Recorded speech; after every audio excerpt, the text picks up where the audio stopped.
So here we go, part 44, MGB restoration. So this isn't the engine out of Millie, the one I'm presently doing. I picked this up yesterday. So a gentleman had done a rebore on this one. So it's 40 thou oversized. It's an 18V engine, and it's just been, yeah, bottom end rebuilt, new pistons. So this is going to be like a project in the background now. So new water pump, it's had new timing chain.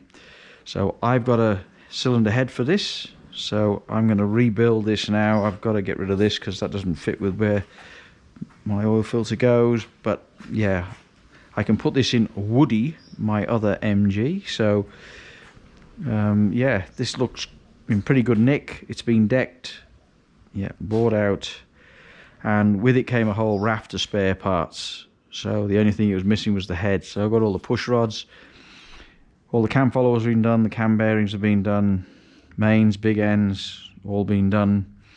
So yeah, I'm gonna finish this off, rebuild this. Obviously I'll paint it up a bit and do some bling bling bits for it. But yeah, this is the next little project now, just in the background. So, and now I'll head up to where Millie is and see where I'm up to with that. So here we are, other shed. So the job that I was doing this weekend and in the evenings was I've been doing the cockpit rail. So yes, the easiest job sometimes turned out to be the hardest. So as you might be able to see, this has got a rib on it, and trying to get that rib to run exactly where you want it to on the actual rail itself is quite a challenge, because you got to, well, I use contact glue, and it's pretty rapid set.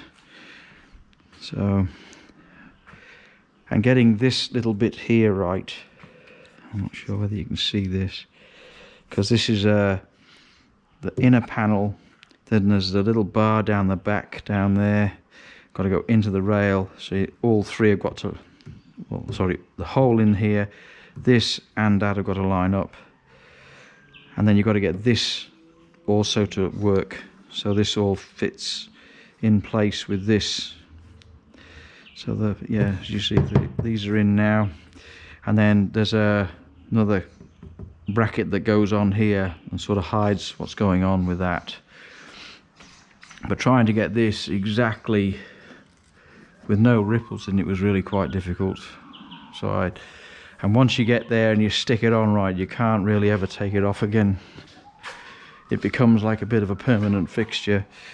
So this side here, yeah, I've got to push that down a bit and try and pull everything in and try and get it all balanced so it looks right. This one went together a little bit better this side than the other side.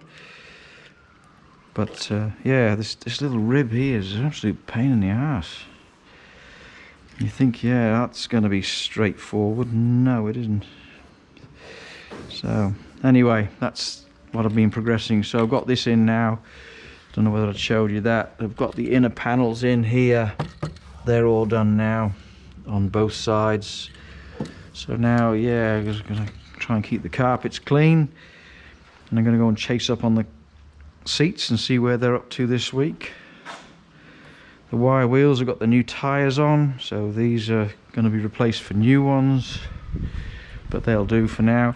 And one of the issues that apparently I've heard about is that when I get a wheel alignment done, the wheel alignment gear that these people have doesn't go over the spinner. So there was a gentleman who was saying it took him 5 goes to find a wheel alignment shop that could do the wheel alignment because of the spinners and the diameter of the wheel and being able to get that to work. So yeah, that'll be an interesting little exercise, but at least I'm thinking about wheel alignment now, which is making major progress.